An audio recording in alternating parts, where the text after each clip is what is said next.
Hey, what's up, guys? Jag from Jaggy Sports. Lakers got Anthony Davis back last night. Um, is that enough to win the championship? Like, I. It's just a stupid question, really stupid question. Because before Anthony Davis got injured, they were like 14-12 or whatever the hell it was.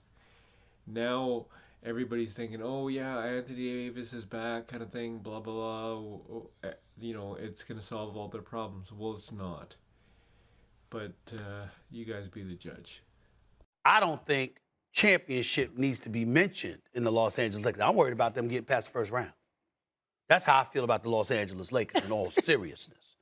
And the reason that I feel that way is because of how they looked even before AD went down. They were like 16 and 14 before AD went down, okay? And they were having problems defensively. And AD and LeBron obviously signed off on Russell Westbrook being there as well. I'm not faulting Russell Westbrook the way other people are. He gives 100%. He never cheats you with effort. He is what he is. I'm going to tell you what I fault Russell Westbrook about. I fault him about three things. I fault him about his perimeter shooting, which is virtually non-existent in my mind. He's not a shooter. Leading the league in turnovers. Yep. And forgetting who the hell he is.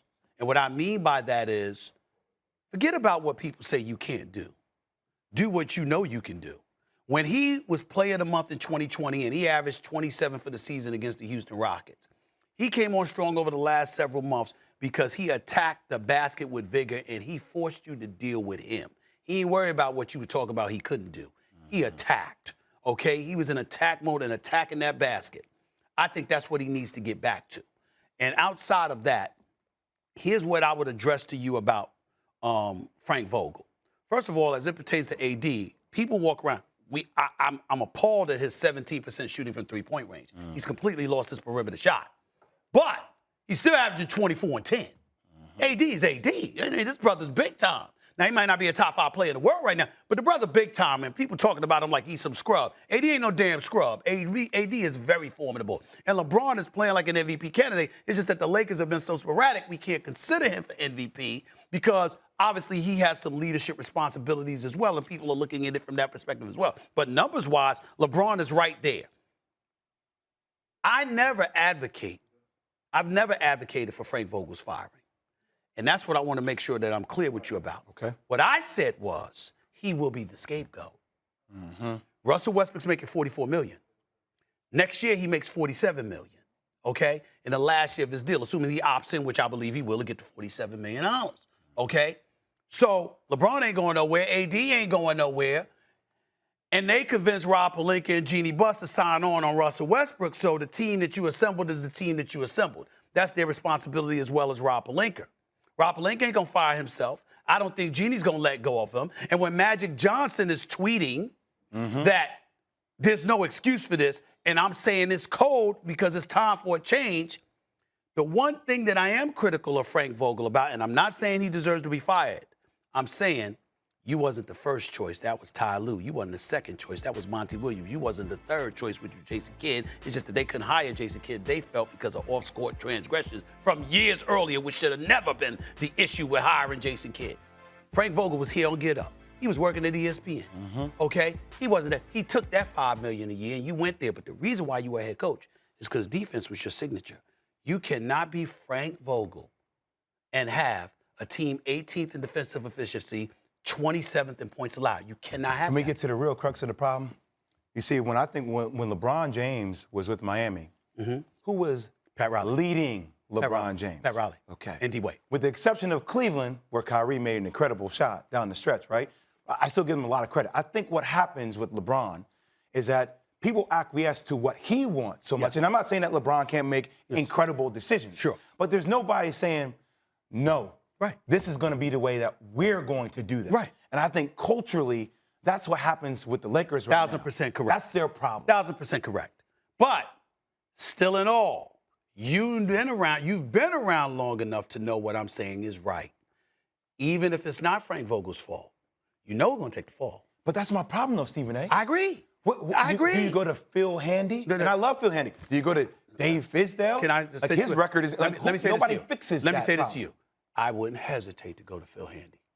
And I don't, and knowing Phil Handy the way that I do, he would never want this job, because he wouldn't want it under these conditions. You understand what I'm saying? Because everybody's talking about Frank Vogel. He don't roll like that. We've known Phil Handy for years. But let's understand something about a Phil Handy. Cleveland Cavaliers win a championship. Phil Handy's the coach, assistant coach.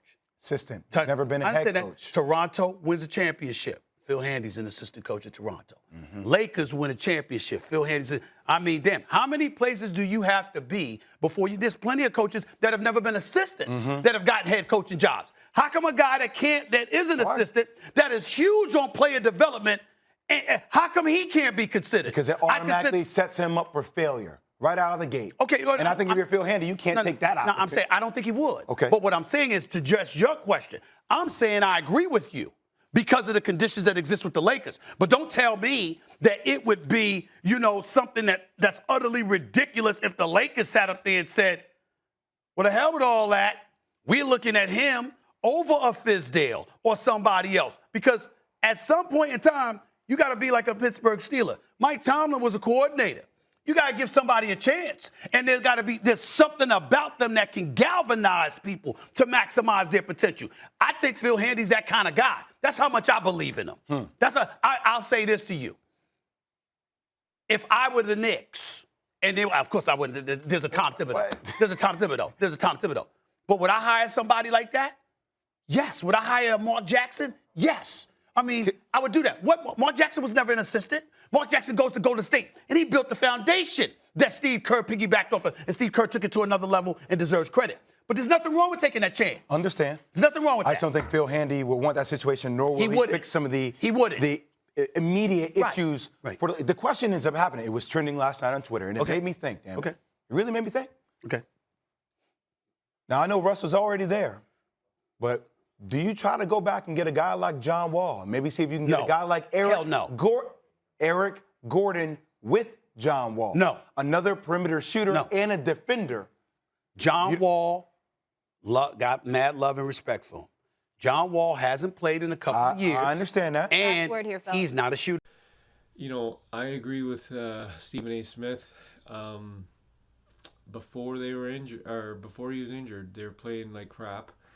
And so I get LeBron James is playing unreal basketball right now, but you have to consider that he's only one man, and you gotta take into consideration that you're dealing with a lot of different parts that don't gel together. And Russell Westbrook, he can't shoot, so that's not gonna put them in the championship picture. They might make the playoffs, even though they're like sixth right now. I still gotta see this team perform well. Like, once they hit 6 games consecutive win streaks, then maybe we'll have this conversation again. But are the Lakers championship contenders right now? I don't think so. Right now, they're not. In the summertime, everybody was like, oh yeah, they got Russell Westbrook. I knew that this was not going to work. I 100% knew this was not going to work. But at the end of the day, I don't make the decisions. I just make the calls. Not the calls, but I make the YouTube clips and whatnot. But are the Lakers contenders? I don't think so. I just don't think so. But I'd love to hear from you guys. So make sure you subscribe to this channel, like this video, and you'll see more of this content. Jag from Jaggy Sports.